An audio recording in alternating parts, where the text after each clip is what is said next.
It's time to let go of that fear and replace it with faith.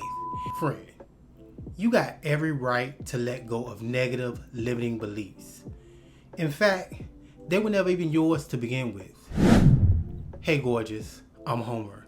If you're new here, welcome. If you're returning, welcome back, friend. The majority of what we believe today, we had absolutely no say in. Most of our core beliefs were ingrained in us by the time we were 6 or 7 years old. This is the time where our brains are like clay and we're being molded by everybody around us, our parents, our siblings, the rest of our families, our teachers, our preachers. This is done simultaneously in 2 layers. The first one being simple observation. The second, domestication. Yeah, you heard me right.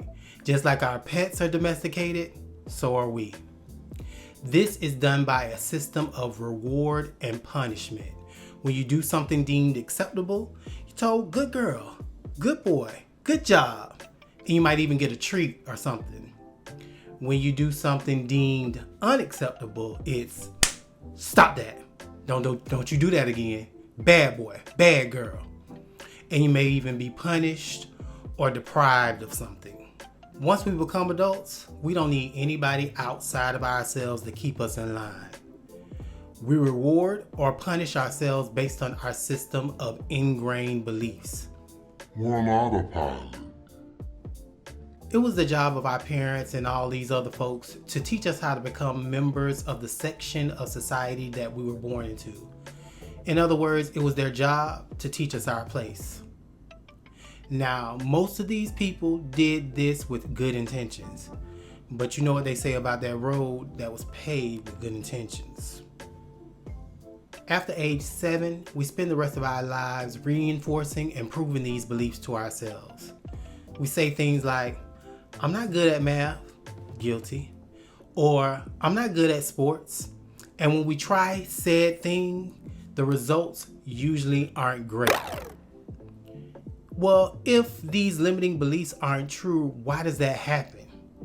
It happens because in that moment, it is true for you. Whatever we believe at any given moment is our truth. And it is our brain's responsibility to prove our truths and our beliefs to us. Our brain is always looking for ways to confirm our beliefs. If you believe that you have bad luck, you're gonna land on the whammy every time. If you believe that all men and women cheat, when your significant other gets that random hey boo text from their ex, there is nothing that they can tell you to convince you that they aren't back fooling around with them. We all have limiting beliefs. However, some of them don't just limit our potential. They cause mental depression and anxiety and other mental illnesses.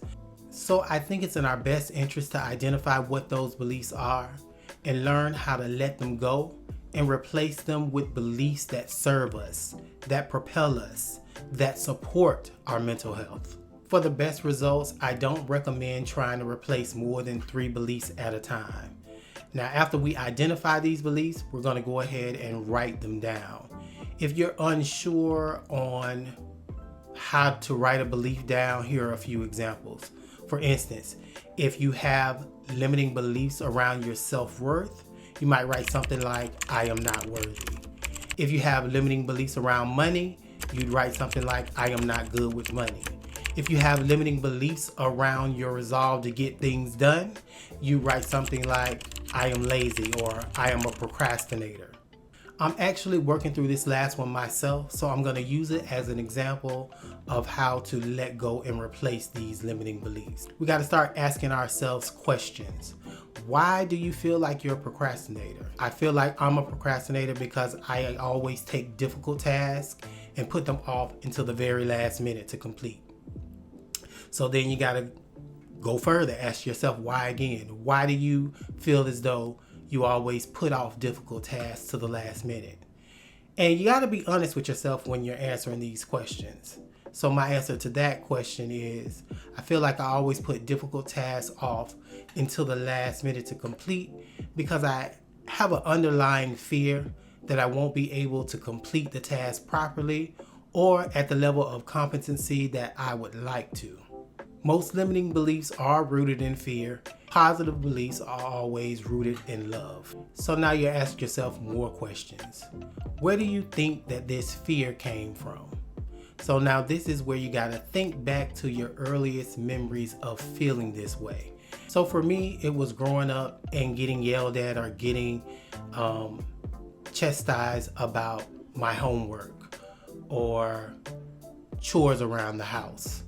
So like when I would do homework with my dad, he would yell and he would bang, and I would become completely frozen, immobilized, and my mind would go blank. This made me feel stupid and inadequate.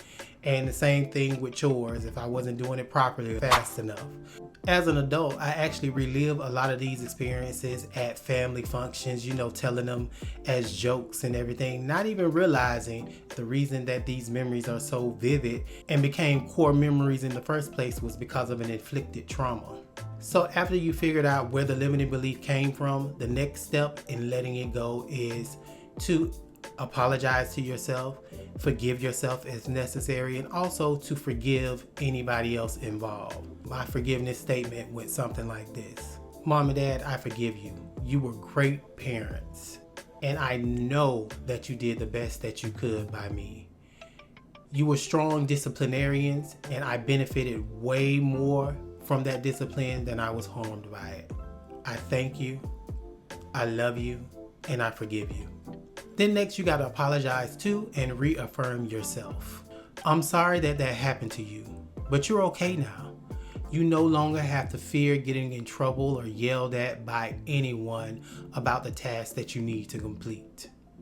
And furthermore, you have proven to yourself time and time again that you are more than capable of completing any task that you put your mind to with efficiency and a certain flair that only you can wield. It's time to let go of that fear and replace it with faith. It's time to let go of that limiting belief and replace it with a new, limitless, bountiful belief. Again, we're going to take out that piece of paper that we had that negative belief on. On the one side, we wrote, I'm lazy or I'm a procrastinator. We're going to scratch it out and we're going to write down our new belief.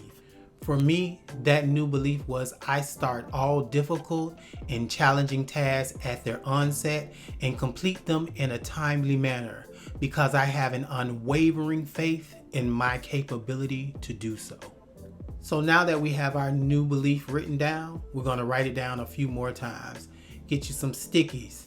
Place that bad boy on your computer desk or your workstation, your bathroom mirror. I personally wrote mine down on an index card and I keep it in my wallet so that I can just take it out randomly and read it. And when you're reading this to yourself or reciting it to yourself, you want to do it with feeling and conviction. Now we want to be doing this throughout the day, at least about 6 times.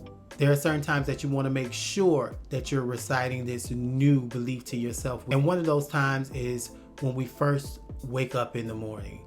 Our brain is kind of groggy, still not fully conscious. It's in a pliable state called theta. Actually, the same state that our brain was in during childhood when we were originally programmed. So this is the perfect time for us to work on reprogramming it. Another time that our brain is in this state is when we are drifting off to sleep.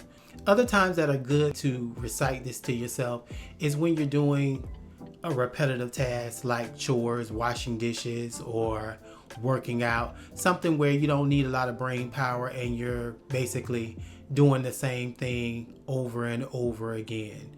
Okay, now that we got us some new tools, let's take them and build something amazing. Thank you for watching. And if you've enjoyed this video, hit that thumbs up for me and subscribe to the channel for more videos like this. Until next time, I'm sending you lots of love, laughter, and light.